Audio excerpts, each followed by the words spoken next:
Robbo, when you lose a game like that at the death, you're left to cursing it out the opening 20 minutes and giving them a 20-0 start. What did you make of the first half hour? Yeah, I mean, we just didn't set up the control of the game. You got to, have some semblance of control in your ruck and defence, and then you can work your game off the back of that. And we lost control of that early, and obviously there was 20 points out there, and then we had to claw our way back, which means you just start to ask a few more questions, put bigger bets down, and that comes with points, but also it comes with some errors as well. And we missed our mark at the start. Credit to them how they sort of attacked the game, and then I really liked the fight in our guys. I really liked the questions they kept asking, and I thought some of our bench guys came on and changed a bit of momentum there, but not to be. Would you nominate Taylor Lasalle and Mark Nwanganita-Wase as two of your best today? Yeah, they were outstanding today. I thought they played really well. I thought Zach Docker Clay came on and added some sort of stability and good sort of ruck defence there as well. But Taylor definitely bent the line, showed us the direction to go. He was hard to handle. That was, I think, I don't know, maybe his fourth game or fifth game in NRL, and that was a step up for him. So that was great.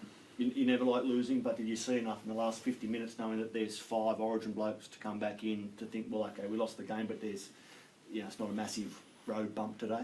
Yeah, it's always, I love these games. They're really exciting. I was really excited coming in today and all week because,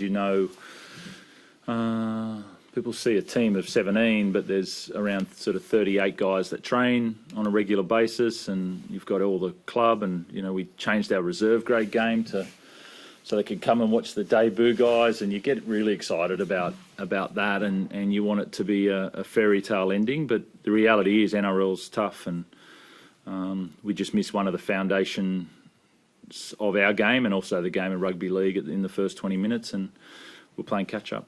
How's Teddy? Yeah, he's been crook all week, and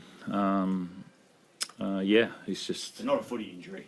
No. He's been sick and that all week. I think we can all see that it's all going around, but I'm pretty happy that you didn't see that he was sick today out on the field. I think that he shows his quality there. But so I was in all, I was really proud of. The composure to sort of get back in and fight for that finish and finish game strongly, and I think it bodes well for the next few weeks. They had plenty to play for today, Trent. Yeah. 6 losses in a row, plenty being said in the media. Did you see that desperation from the Tigers today? Yeah, I think so. Yeah, I think I saw. They can really carry the ball. They've got some players there that are really hard to tackle and hard to manage, and. I thought Fainu and Dewey did a really good job for him today. I feel like they got him around the park really well, and it's credit to them. That's they're a good club that's always seems to be talked about for some reason because they're popular, I guess, and people sort of silently cheer for them and they want them to do better. But there was a bit of fight there today, which was good for them. Obviously, those penalty goals, 3 of them there, end up pretty crucial. Did you have a view on those high tackles? I think there's one from Hugo in the first half. So be it. Anyway, that's, you don't want that. You want to manage that there, but it's, we don't want high tackles in our game, and we want to make sure that we stamp it out, but we're just on the wrong end of that one today, I guess, but so be it. Playing against Toronto for the first time, he said during the week that he's still got plenty of mates at this club. Did you see a bit of excitement from the boys to come up against him for the first time? I think it was task-driven for us. I know he's close with a lot of the guys, and that's good friendships there from the time he had here, and he's always going to be a Roosters player as well. He played time here and played well, it was good for him today to get the win, and it's always good to play against your mates and get one up on them as well.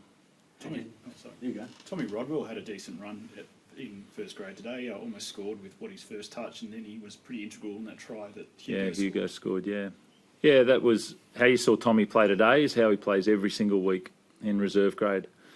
and then he's fit and strong, and so he just transferred that into first grade and did his job out of the back end, caught the ball well, combined well on the end of the shifts, and he did his job. It's great.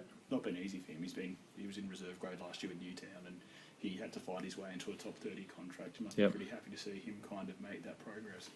Yeah, I mean, I love seeing those guys. You know, you get to see Max, who's a junior, and you get to see Tommy, who's it's probably, you know, Tommy, Hugo Savala, Max McCathy. They were the guys that just nailed the pre-season, and they were all down the list, well down the list.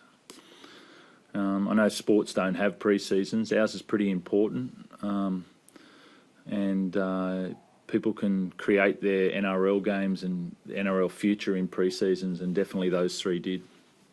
Anyone back next week, Trent? Big Top, potentially?